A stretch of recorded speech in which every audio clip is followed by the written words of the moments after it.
Quelle orientation intérieure avoir pour pouvoir participer à ces grands temps de mutation, autant sociales, écologiques que spirituelles? Quelle question! Oui. C'est énorme. Écoute, je crois qu'il y a beaucoup de techniques de méditation qui ont été mises en place depuis déjà une grande trentaine d'années maintenant, venant de l'Orient. Et ça, c'est extrêmement important, mais c'est insuffisant. Insuffisant en ce sens que si la méditation ne nous porte pas à nommer, à voir et nommer à l'intérieur de nous nos démons, ça ne servira pas à grand-chose. Si ce n'est à savoir à quel point le silence est précieux et combien, peut-être au bout d'un certain temps, les démons vous sauteront tellement au nez qu'on sera obligé de les nommer. Mais c'est mieux tout de même d'aller vers l'intériorité de nous pour voir ce potentiel immense qui est à l'intérieur de nous. Ce qui est appelé les eaux d'en bas dans le livre de la Genèse, les eaux d'en bas, ce sont ces eaux de l'inconscient qui contiennent des énergies fabuleuses, symbolisées par les poissons, qu'il faut aller pêcher, qu'il faut aller saisir, nommer. Et c'est le poisson de la médisance, c'est l'animal de l'orgueil, c'est l'animal de la possessivité, c'est l'animal, etc., etc., etc. Et lorsque on les a nommés, il s'agit de les saisir, de les prendre en main. Et à ce moment-là, s'opère quelque chose de fabuleux, qui est que tout à coup, l'animal n'est plus là, et nous savons que c'est le Seigneur lui-même qui l'a pris en main et qui l'a porté sur l'autel du cœur. Et sur l'autel du cœur, il est brûlé. Il devient cendre. Et le phénix sort de ses cendres, c'est-à-dire que l'animal donne son information. C'est-à-dire que l'énergie donne son information. Et c'est ainsi que nous construisons à l'intérieur de nous l'arbre de la connaissance, dont nous avons à devenir le fruit. Et lorsque tout est accompli, comme le Christ sur la croix va le dire, tout est accompli, on devient son nom, on connaît le nom, nous ne sommes connus que par nos prénoms, et nous sommes appelés à aller vers la matrice du crâne. C'est une toute autre chose. Notre travail actuel, urgent, je dirais aujourd'hui, c'est de faire le retournement à l'intérieur de nous pour aller non pas pêcher ces poissons dont je viens de parler tout en restant esclaves des valeurs du monde, mais savoir nous détacher des valeurs du monde dans ce retournement essentiel, fondamental, appelé la teshuva en hébreu, pour aller vers ce monde d'une richesse incroyable, mais potentielle à l'intérieur de nous.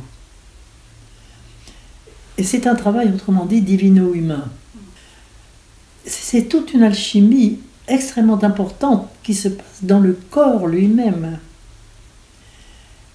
Et bien sûr, au-delà de notre corps de chair immédiate, aussi dans les grandes profondeurs de notre être.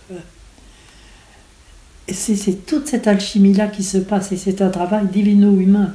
Nous avons à saisir en main l'animal, nous avons à le porter sur l'autel du cœur, et là c'est le Seigneur qui fait le travail, qui fait toute cette alchimie, qui fait toute cette combustion avec le feu de l'amour divin. Et c'est lui qui va faire l'enfant intérieur. L'enfant intérieur va se construire. Le Fils de l'homme à l'intérieur de nous va se construire. Et c'est lui qui va dire son nom. Et le Fils Fils de l'homme, c'est celui que nous faisons croître petit à petit par ce travail intérieur qui va bien au-delà d'une simple méditation, tu comprends? C'est vraiment prendre en main l'animal, le nommer. Alors, c'est le symbole des poissons parce que c'est dans l'eau, symboliquement dans l'eau, mais en fait, c'est le lion de la vanité, c'est le tigre, la tigresse de la possessivité, c'est le serpent de la médisance, etc. On peut retrouver tous ces animaux que nous retrouvons d'ailleurs sur le fronton de nos basiliques. Tu vois, on va retrouver tout ce monde animal-là. C'est le monde qui est à l'intérieur de nous. Et c'est notre future richesse. Nous sortons de ce monde-là, nous. Dieu nous a, dans la Bible, dans le livre de la Genèse, Dieu nous propose de prendre en main tout ce monde-là et de le remonter. Et de le remonter. Et d'en faire de la connaissance. Nous sommes esclaves, on a peur de manquer, on a de ceci, de cela, de cela. On a toujours peur, on est dans la peur constante, y compris la peur de la mort, alors que c'est une mutation, la mort. Moi je peux en parler puisque je suis toute proche, tout de même à mon âge, donc je peux vraiment en parler. Je ne sais pas comment je serai au dernier moment, peut-être que j'aurai à mon avis, à mon tour, une peur terrible, je n'en sais rien, mais pour l'instant je l'envisage avec énormément de calme et de sérénité. Parce que je sais que c'est une mutation et que c'est une chose normale, je dirais.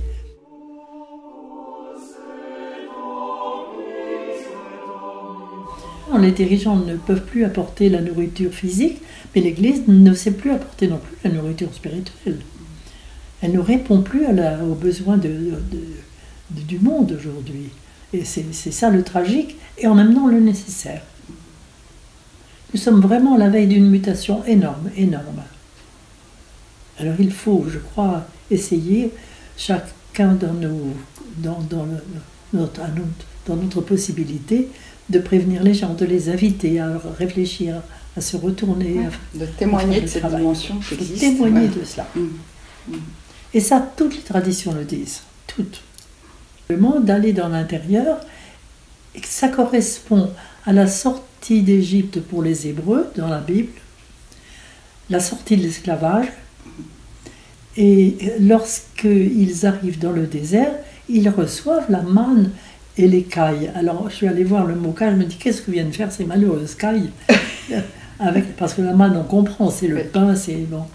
Et je me suis aperçue que le mot hébreu, il y a un jeu de mots qui est amusant, et en fait ce qui est écrit est tout ce dont le peuple a besoin.